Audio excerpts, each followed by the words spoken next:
So this is going to be a television show review. This one's called Beauty and the Beast from 1987. I hated it when I was a teenage kid, and I still hate it to this day. It brings to mind the old adage from the great Austrian economist Friedrich von Hayek, who once said, "The ends never justify the means." In this case, I'm beginning to wonder if the opposite is true.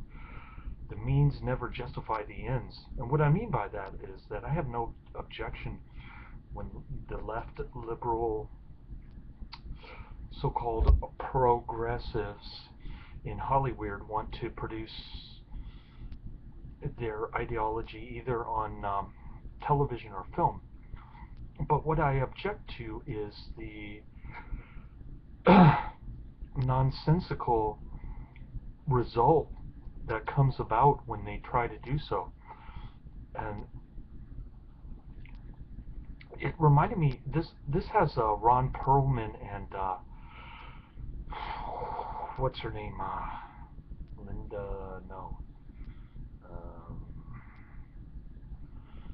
I forget her name. She was in Terminator. I had okay.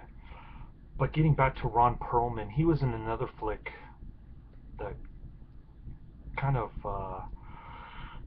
stoked my memory when I watched the first disc on this. Um, Something about assassinating a conservative, so-called conservative Republican candidate. But oh, Linda Hamilton is her name. That's right. She was good in Terminator 2. I liked Ron Perlman in oh, City of Lost Children. But oh, and there's Jeffrey Combs in the fourth television show. This ran Friday nights, by the way, and I absolutely hated it. Even as a teenager, I realized that it was total crap. I mean, basically, the the Beast, or Ron Perlman, who looks like a half lion, half human, is dressed up in these homeless clothes with uh, gloves with the fingers cut off. He looks like a vagabond living underneath New York City in these secret tunnels. And it's a utopian place because at one point, I don't know if it's the third show in season one, he says, "We don't have a court system or or a government like you do um, to handle justice." Well, then what do they use then? I mean, David Friedman said, with the absence of government, private court systems could flourish. I didn't see that anywhere there.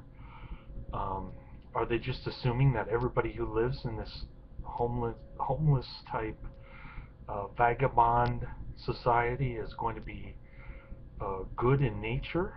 That's just not how humans interact with each other. I mean, each person is a unique, sovereign individual, and each person behaves uh, differently necessarily. Just because you happen to live underneath the city in these tunnels doesn't make you a good person by nature. And so, there's a lot of that in this movie. I mean, there's a lot of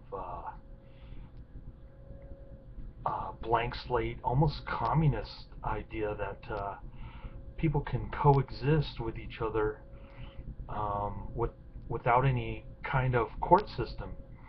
That bothered me quite a bit. And then there was a problem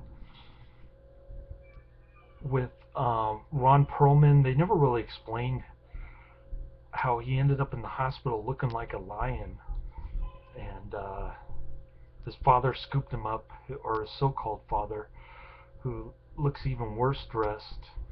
Um, it just fast forward to Ron Perlman, the half Lion Man, who's and I guess they try to update Beauty and the Beast to make it look more modern, but really it's just a bunch of Hollywood leftist communist claptrap to me. Um, like I said, I did like Linda Hamilton in Terminator, but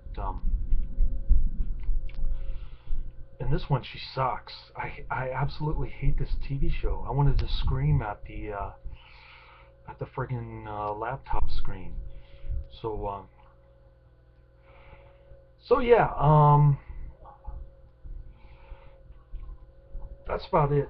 I just wanted to talk about my objections, but it goes much deeper than that. Um, like I said, Ron Perlman supposedly has been living underground for, I don't know, 20, 30 years, and all of a sudden he just pops out when Linda Hamilton happens to get her face slashed by a bunch of hoodlums in New York City. And then there was one episode that is like anti-vigilante and anti-guardian angels type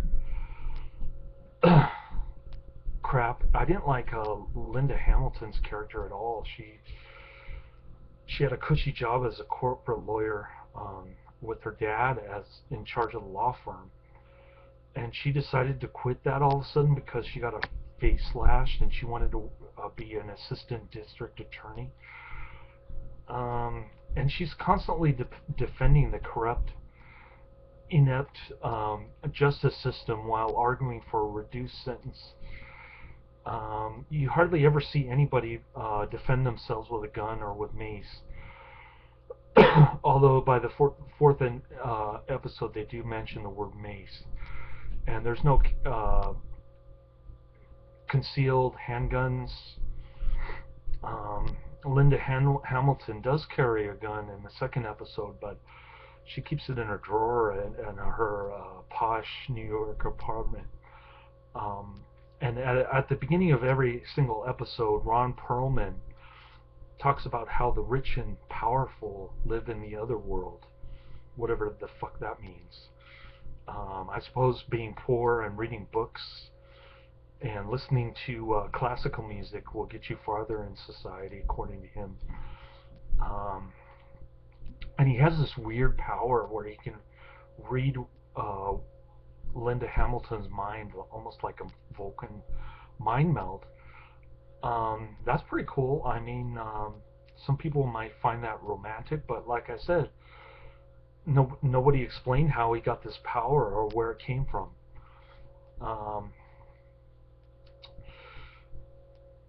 So I don't know. I used to glance at this show when it was on television on Friday nights, and I thought it was dumb. I still think it's dumb to this day.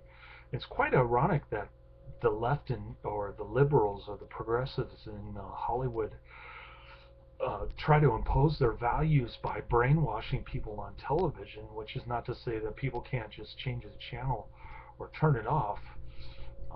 It's completely voluntary, I might add. But still, television is the drug of the nation. It has the power to mesmerize people.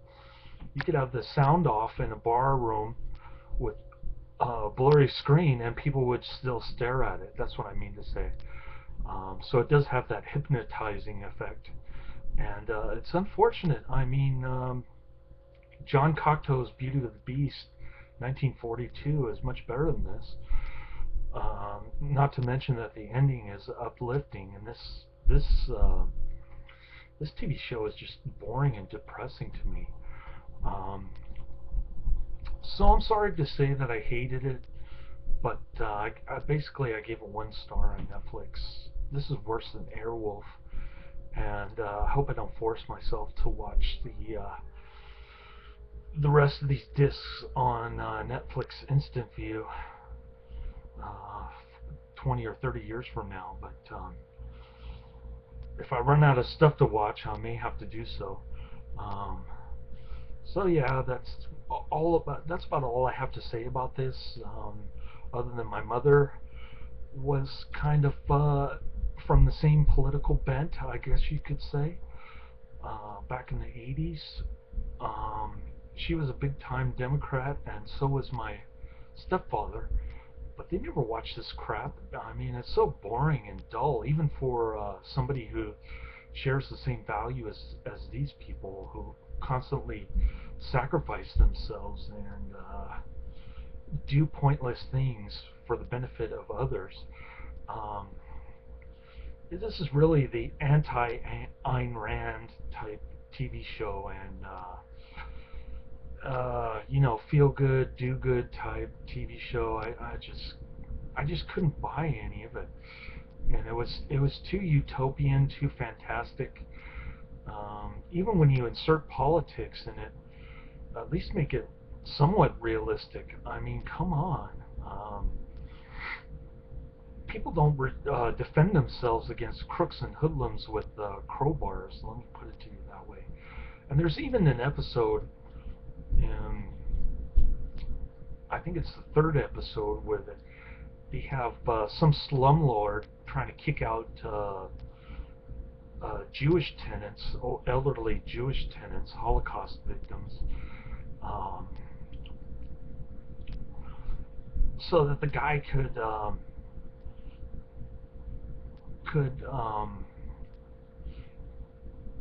develop some kind of commercial building. I couldn't quite follow it, but yeah, he tricked Linda Hamilton into being his girlfriend because Linda, ironically, Linda Hamilton admired the guy for donating artwork, which is another Bill Gates trick of humanitarianism or whatever he calls it. Um, he probably did it to get a tax write-off, but Linda Hamilton thought, "Oh, this is a great guy. He likes to sacrifice himself for the benefit of society." And it turns out that he was a slumlord trying to kick out these elderly Jewish people. So there's a lot of self-contradictions in here like that. Um, it's just part of the television nonsense that went on in 1987. I was more interested in watching old Doctor Who reruns from the 60s and 70s in particular. Even the 80s were good. Um, but I stayed away from this when I was a kid, and now I know why. Terrible show. I'm glad it only lasted 3 seasons, and ironically, Linda Hamilton uh, got married with a kid, divorced, and then married James Cameron and got divorced. So that's why she left the show after 2 seasons. She got killed off, just like what's her name in Battlestar Galactica. Um, so there's that, and I actually had a crush on Linda Hamilton when Terminator came out. I mean, well, not when it came out, but there was a Blockbuster VHS store back in the day when Blockbuster wasn't like an old dinosaur dying off like it deserved to, just because it couldn't keep up with the times. But back in the day, they had a store real close to where I lived. I rented a VHS tape of Terminator, and she looked good to me in that film. I don't know why. Maybe it was the shirt that she was wearing or something. But it was kind of like a weird looking purple tie-dye shirt. It looked good on her for some reason. Um, but the TV show, nah. I never watched that. I wasn't allowed to watch R-rated movies when I was a kid. That's why I had to rent it from Blockbuster after I graduated from high school, or I was 18 years old or something. Um, so yeah, that's about all I have to say about it. I liked Ron Perlman and City of Lost Children. I liked Linda Hamilton in oh, Terminator, but put them in a TV show together and they suck. I absolutely hate this crap, and I'm glad that I only had to watch the pilot. Damn it.